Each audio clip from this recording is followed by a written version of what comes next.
Welcome to Issues and Answers with Diane Kinderwater. Issues and Answers is presented as a public service to inform, educate, and better the lives of New Mexicans. And now, Issues and Answers with your host, Diane Kinderwater. Welcome to the program. I'm Diane Kinderwater. I'm not sure if your head is spinning as much as I am about what is going on in the Middle East. Here are some words that have described it. Daunting. No easy fix. No clear path. What's going to happen next? How are they going to be governed? I'm talking about the recent overthrow in December of Syria. Overthrow of their dictator for, 15 years? The family had been in power for, 50, 60 years. Terror had reigned in Syria for it seems like generations. Brutality, horrible things, and what side is the United States on? They were in the United States. We have 800 maybe troops in there. What's going to happen? What are our interests? Well, I can just tell you that my head is still spinning because it's very complex. All of the Middle East, and of course, the wars going on. Here it is, a new year, and we're praying for peace. Of course, in the United States, across the world, and of course, in the Middle East. But I have Greg Zanetti. It's a very familiar name to all of you. He is a financial advisor, but also was a brigadier general. He was head of Guantanamo Bay, much experience in the National Guard, much experience studying the Middle East. And he's going to break things down and make something very complex. He promises me a little easier to understand. Talking about jihad, ISIS, Hezbollah, all these terms. You know, you as the audience might know better than I do, but I went to my computer and I've got my little map, so we're going to take it slow. We've got some pictures to go along, so stay with us. We're going to do two parts on this, just breaking down what Greg knows about the Middle East and what it means to us here in the United States. Please stay with us. We'll be back right after this. We're back. And Greg was so great to provide us some photos and pictures to help us along the way. But let me introduce you again. You've been a guest here many times. You ran for governor. I did. Greg Zanetti, 2002. 2022. 22. That's just 2002 just seems like yesterday, but 22 just was yesterday. Now we're in a whole new year, and Happy New Year to you and your family. We still have the Thank you very much. Say that January, February, March. So appreciate you being here. And your experience in the Middle East, what makes you kind of an expert in that? Well, I've studied war my entire life. I've studied the Middle East my entire life. Of course, my time at Guantanamo Bay, we dealt with all of these guys. I mean, you know, the Shias, the Sunnis, all the subsects. I could regale you with stories about Guantanamo Bay, but I'm very familiar with not only what's going on militarily over there, what's going on economically, what's going on religiously. And there are end time stories that are all coming together here in every religion. Islam has its end time story. Judaism has its end time story. Christianity has its end. These are all converging. It's converging on Damascus right now. So what I thought I could do to help today, there's so many cross currents. I put together a briefing as if you're my commanding general, as if your viewers are my commanding officers. What would I tell you about what's happening there?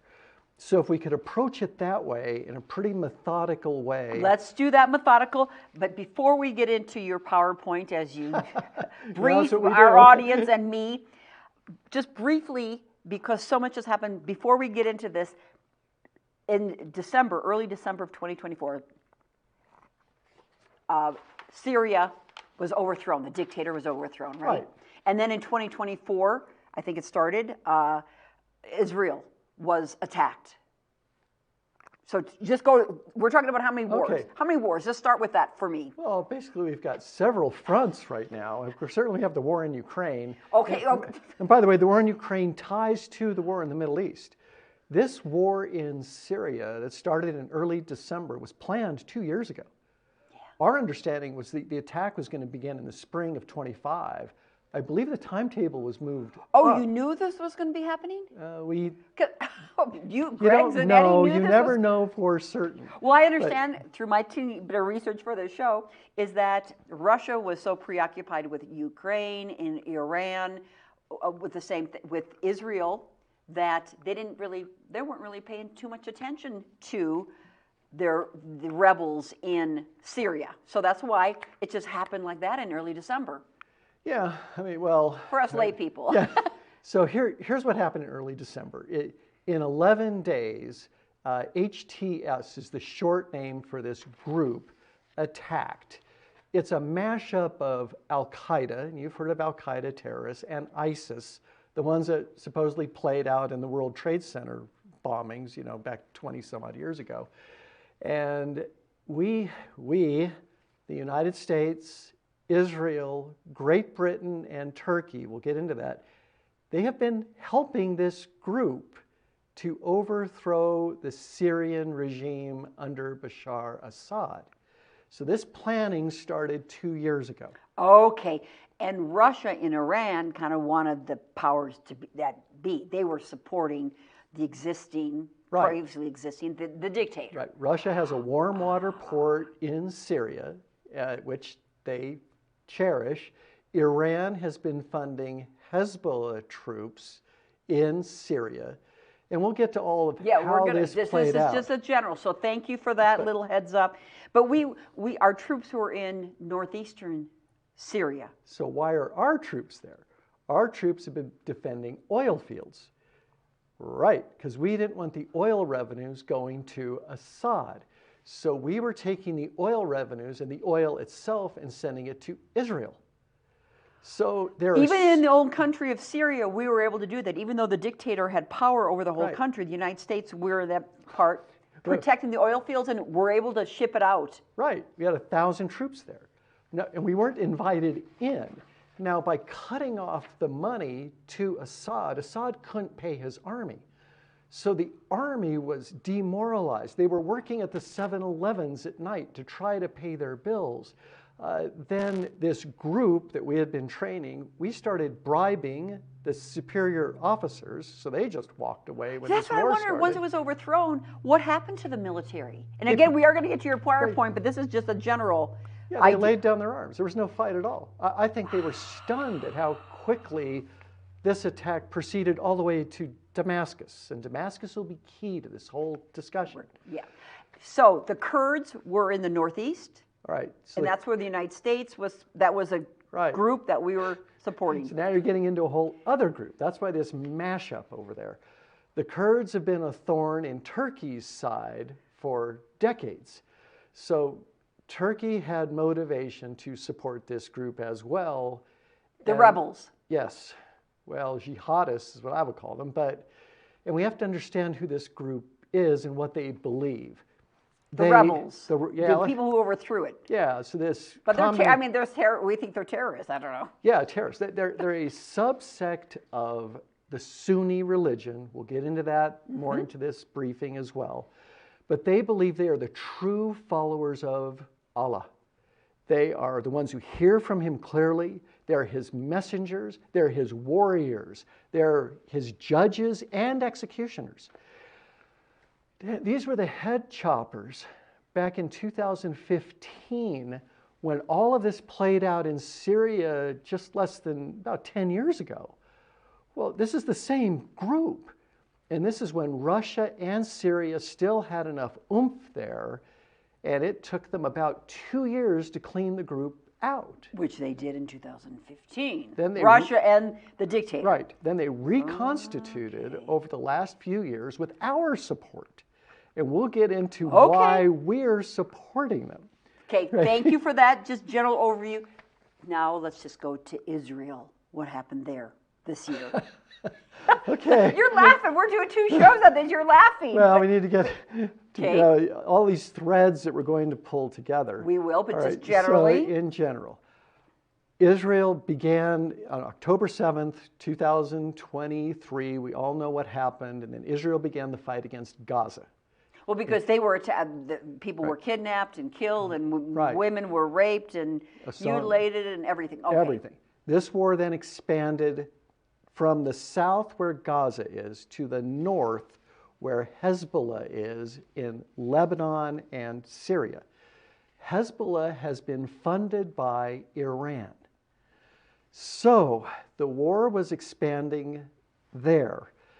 So Israel was also engaged in training and giving intelligence and helping this jihadist group that we were helping in order to cut off the support from Iran into the Hezbollah leadership so that Israel could more easily handle the Hezbollah thing. Now, here was the interesting thing in the war itself.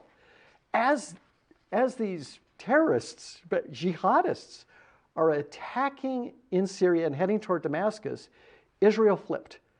Wait, repeat that again, Greg? Okay. As HTS, the jihad group that we've all heard just took over Syria, as they're attacking. Attacking who? As they're attacking Syria's government. Gotcha. Bashar Assad, the guy who's been there forever, and as Syria's army is collapsing and the attack is going on, Israel, which had helped with this attack, suddenly shifts. During the attack, they started bombing Syria. They started bombing the air bases. They started sinking the ships. They moved tanks into southern Syria. They said, okay, we're going to help you take over, but once you take over, we're going to make sure you have no military power.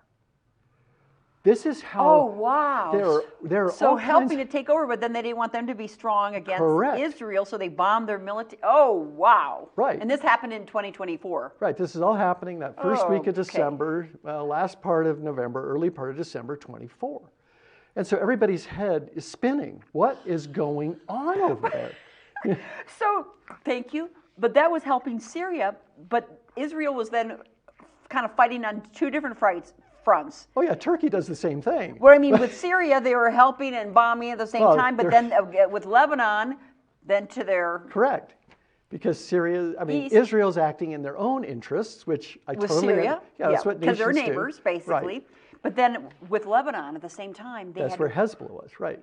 So you have to take out Okay. southern. You want a cushion Woo! so that Hezbollah would stop attacking into northern Israel from southern Lebanon. Okay. So you start to see why everybody starts to go, what is going on? Which is the purpose of this. Let's get into it. Thank you for that general overview of millenniums of fighting, So, religious wars. Right, so here we are in early 2025. Okay, what's left there right now? We have one, what I would call secular government left in the Middle East. Secular, I mean, kind of like the United States. You know, we basically have civilians running the show here. Well, in the Middle East, what have you got? You've got Iran is basically run by priests, ayatollahs. The religious order runs Iran. Then you've got places like Saudi Arabia. That's a kingdom. Well, a king is much different than a president. I'm taking notes. Right. Then you swing over to Egypt. That's run by... The viewers, if they get a little map, it's really easy. Well, we'll get to that too. Okay, so kingdom, ayatollahs. Right. Okay. So you've got priests running some countries, you've got kings running other countries, and then you've got generals, like in Egypt. General Sisi, basically a military dictator running countries. Israel's now really the only one left there that you would call a Western type of government. So let's start The only one. Right. So Israel, Western. Before, and we're going to get into. I read that Syria, the rebels who took over, throughout the dictator, said they want to create a republic in Syria. Okay. Remember, these are the people who were chopping off heads in 2015 and 2016. Part of this training that we helped this, I'm going to call them out, a terrorist group, jihadists, we helped them rebrand, repackage a softer, I read one article, terrorists in suits. Don't worry if you're a Christian, don't worry if you're a Jew, don't worry. We're coming in inclusively, we're going to, represent the whole country. All right, but almost immediately upon taking power, they invoked Sharia law. Now the women are all going to be buttoned up. I thought they weren't going to be. They already started it. Okay. The very first interview. So when I said a republic, they're not going to be having a republic. That's very unlikely. Okay. And we'll get to that. Okay. Too. Okay. Thank you. And just our interest with the oil in Syria. We'll get to the oil part. Okay. Here we go. Another thread. Wow. But at least you're helping me and hopefully the audience. I hope so too. Globally, just understand the basics. We got the basics. Now we're going to go into more specifics with pictures. When this first happened back in December, my head was spinning too. So it's like, all right, how do we make this explainable to the average person? And for your audience, you have to throw in the religious part of this too. So let's go through the goal. Well, the religion is the key. Well, oil probably now, but religion was absolutely the key to all these wars. Religion is a key motivator over there, and it's much different than, say, the war in Ukraine.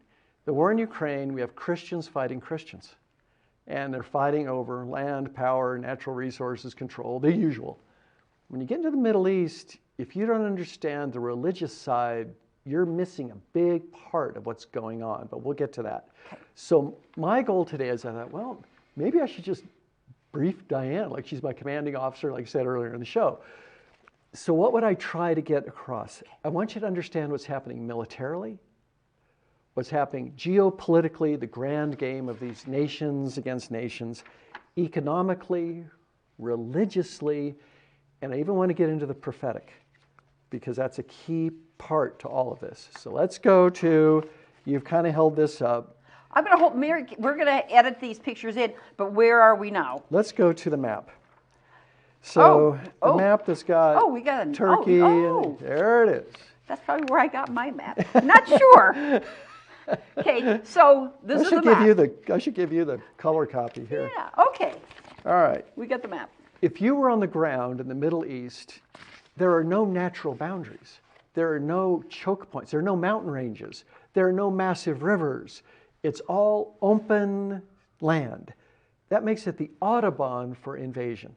You can't defend a boundary without some natural choke points.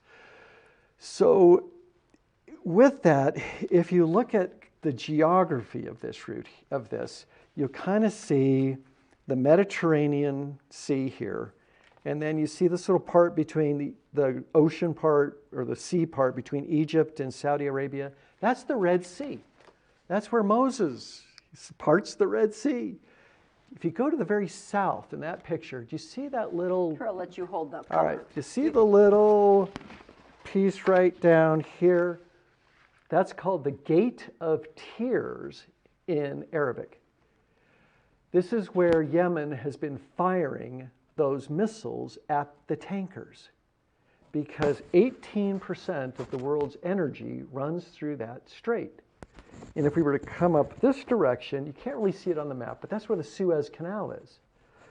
So if you're a ship and you're coming down from the Black Sea past Istanbul, you'd go into the Mediterranean, then you'd cut through the Suez Canal, down through the Red Sea. Suez Canal is right up here. Brother. Right. So the Suez Canal's up here, Gate of Tears down here. Those are choke points for oil. Now let's come to the other side of the Arabian Peninsula. You've got this body of water called the Persian Gulf. You see that hook right there? That's called the Strait of Hormuz. That's a pretty sharp turn. If you are a tanker captain with those massive ships, I'm going to guess you make that turn pretty slowly. And you're a sitting duck.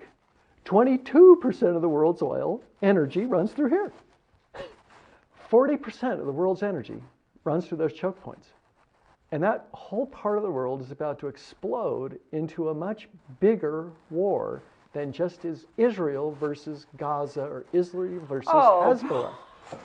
And it's going to explode even more. We thought it exploded. Where was that first choke point? The Suez Canal? Yeah, so Suez Canal is up here. This is the first choke, and here. And then down here, the Strait of Hormuz. 3 of them. Oh. Right. So you're predicting it's going to explode even more. Yeah, it's not hard to predict. I We're calling in our office, we're telling all our clients, 2025 is the year of conflict. We said 2024 would be the year of chaos. I think we got that right. 2025, we're going to see clashes. We're going to see it economically, financially, militarily. And this is, again, it's not hard to predict. It's already underway. Well, it started underway, the last quarter of, or last couple of months of 2024. So let's go to the next page. Let's go to the next slide. All right. Sorry if I can flip my own page here. All right, the Syrian collapse. Just to help your viewers, who are the players? You've got all these different groups. All right, so you've got this jihadist group that we already talked about. All right, so that's Al-Qaeda and ISIS mashed together, the true followers of Allah and their philosophy. We have Team USA.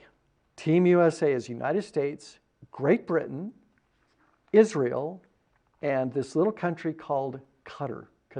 Some people, we don't pronounce it very well in English, but Qatar. Anyway, Qatar. Then you've got Russia, Iran, and Iraq is the next team. All right, so you understand that. Then we have Turkey. Turkey plays kind of both sides. We'll get into that. Then you've got Syria and Lebanon. Clearly, they're involved in this thing. The war is being fought on Syrian soil, and Lebanon's engaged in this. And you have something called the Arab League. So those are the main players in this one little part of the world. So let's go to the next slide. Let's talk about our jihadists. Hold it up. Hold it up. Well, just so... Oh, you guys will probably put it on the screen. They're going to put it on the when we screen, but okay. So who's this young man? Actually, he's in his 40s. All right, this is Abu Muhammad al-Jolani. We'll just call him Jolani. He was involved with the first uprising against Syria back in 2015, 2016. Young, kind of jihad sort of guy, lots of energy for jihad. He's now... When you say for jihad, you mean for holy war. Holy war is what for his religion, though. For his religion. Okay, he's a jihadist for his... For Islam. Gotcha, okay. All right, so he now says, that's when I was a younger man, now I am more like this. Well, okay, we'll see. But again, they believe they're the true followers of Allah, so they're a subsect of the greater Sunni religion. We'll get to that in a minute. What does he want to do? He wants to establish the caliphate in Syria. The caliphate is religious rule for Allah, and it is, think of it a little bit like Iran. The caliphate, Okay. And of course, so religion would rule, not a republic. Right, absolutely. Okay. Absolutely not a republic. Okay. So this would be another religious country. Sure. But remember, it's always about power, control, and money. Sometimes they wrap it in a blanket of religion, but there is always an underlying motive too. We're all human beings. We're all greedy. We're all, we're all a hot mess. The Lord knows that.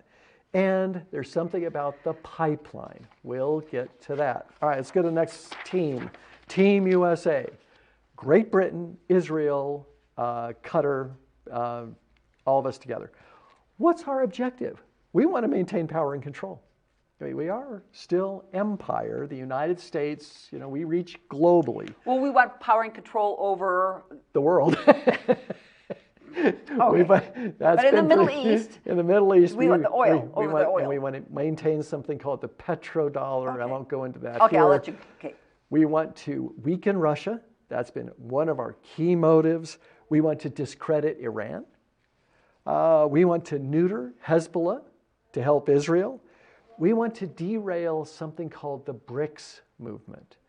BRICS is an acronym for Brazil is the B, Russia, India, China are the RIC. Now think about that group, Russia, India, China. That's a lot of natural resources and a whole lot of people and a lot of power. And then the S is South Africa. This group formed back in 2011 an alliance to start to balance the West. They said, America's got too much power. Great Britain's got too much power. Europe's got too much power. So what we need to do is what they have now done is they've broadened this alliance to many OPEC members have joined. Saudi Arabia is joined. Let's see, Egypt, United Arab Emirates, Ethiopia, Iraq, or Iran joined. Anyway, you get the idea here. Then there's the pipeline, and then I already told you that Israel was bombing Syria during the war. All right, let's keep going. Israel bombing Syria. Oh, because they were helping, but They still were bombing. not helping, Okay, right. so we got a two-part series on this. Okay. Greg and Zanetti, we got 2 minutes left in this part. Let's finish up the teams then, and then we'll move on. We've got Team Russia. Russia, Iran, Iraq. What are their motives? Russia's got a warm water port in the Mediterranean, or they used to, not anymore, in Syria. This one's fascinating. Russia believes it's the last bastion of true Christianity. And Americans don't understand this. We'll get to that. They want to control trade routes, power control money. That's always there. Iran and Iraq want to vanquish Israel. We know that. They want to please Allah. That's the religious part. We'll get to that. And the pipeline. And let's see. We've got next one, Turkey's motives. We'll do this fast. You got 30 seconds left. All right. Show the pipeline. There are two competing pipelines. One pipeline runs through Turkey. That pipeline will be massive money to Turkey. If the other pipeline goes through, Turkey's shut out. Turkey wants the money.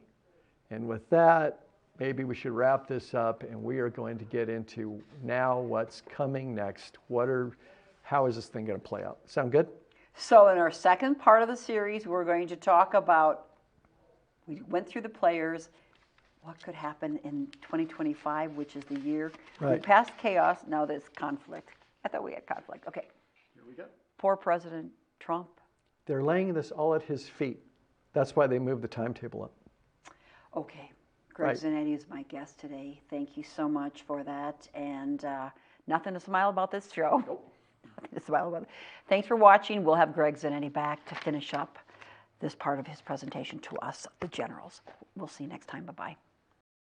Issues and Answers with your host Diane Kinderwater is presented as a public service to inform, educate, and better the lives of New Mexicans. To comment on today's program, email us at info@kchftv.org or call us at 505-345-1991. Join us again for Issues and Answers with Diane Kinderwater.